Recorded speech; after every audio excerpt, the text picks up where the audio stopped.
गठबंधन में क्या सब सही चल रहा है? सवाल इसलिए क्योंकि जहां एक और ममता बनर्जी और मायावती ने इंडिया गठबंधन से किनारा कर लिया था, वहीं नीतीश कुमार अब एनडीए का हिस्सा बन चुके हैं और कांग्रेस के सपा और रालोद के साथ गठबंधन की सही तस्वीर अभी सामने नहीं आ सकी है।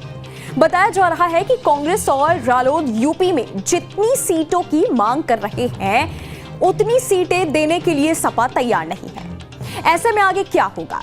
क्या यूपी में गठबंधन परवान चढ़ पाएगा या फिर गठबंधन की गाड़ी के पहिए पंचर हो जाएंगे?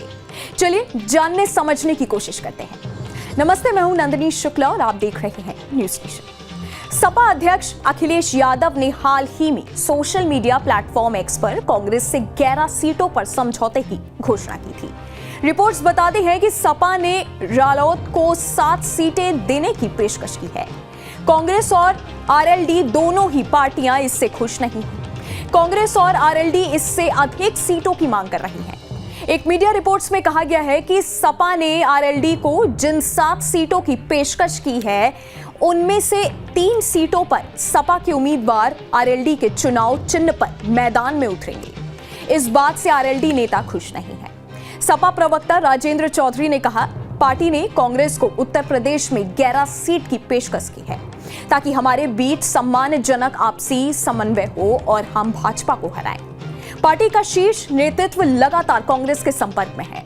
हमने कांग्रेस को उत्तर प्रदेश में 11 सीट और राष्ट्रीय लोक दल को 7 सीट दी है। सपा लोकसभा चुनाव में 62 सीटों पर चुनाव लड़ेगी। ऐसी खबरें हैं कि सपा ने आरएलडी को बागपत, मुजफ्फरनगर, मथुरा, कैराना, हाथरस, बिजनौर और अमरोहा की सीट देने की पेशकश की है। इससे पहले सपा ने कहा था कि उसने उत्तर प्रदेश में कांग्रेस को 11 लोकसभा सीट की पेशकश की है। पार्टी अध्यक्ष अखिलेश यादव ने कहा था कि उनका गठबंधन अच्छी शुरुआत है। उन्होंने कहा था कि कांग्रेस के साथ उनका सौहार्दपूर्ण गठबंधन 11 मजबूत सीट के साथ अच्छी शुरुआत कर रहा है। ये प्रवृत्ति जीत के समीकरण के साथ आगे बढ़ेगी। इंडिया टीम और पीडीए दलित अल्पसंख्यक की राजनीति इतिहास बदल देगी। आपको बता दें कि इंडिया गठबंधन में यूपी के मोटे तौर पर सपा, कांग्रेस और आरएलडी प्रमुख हैं। सूबे में सबसे बड़ा दल होने के चलते सपा यूपी में इस गठबंधन की अगुवाई कर रही है। बताया जा रहा है कि कांग्रेस यूपी में 20 सीटें मांग रही है और आरएलडी 8 सीटों की डिमांड पर रही है। जयंत चौधरी पश्चिमी यूपी के साथ साथ पूर्वांचल में भी 1 सीट मांग रहे हैं, लेकिन सपा 18 से अधिक सीट नहीं देना चाहते हैं। खबर यह भी है कि कांग्रेस के कुछ नेता अभी भी बसपा के साथ गठबंधन की उम्मीद लगाए हुए हैं।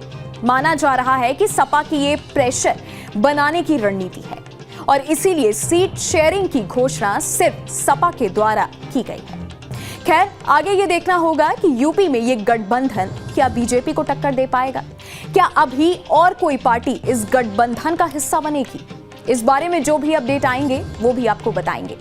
आप देखते रहिए न्यूज नेशन।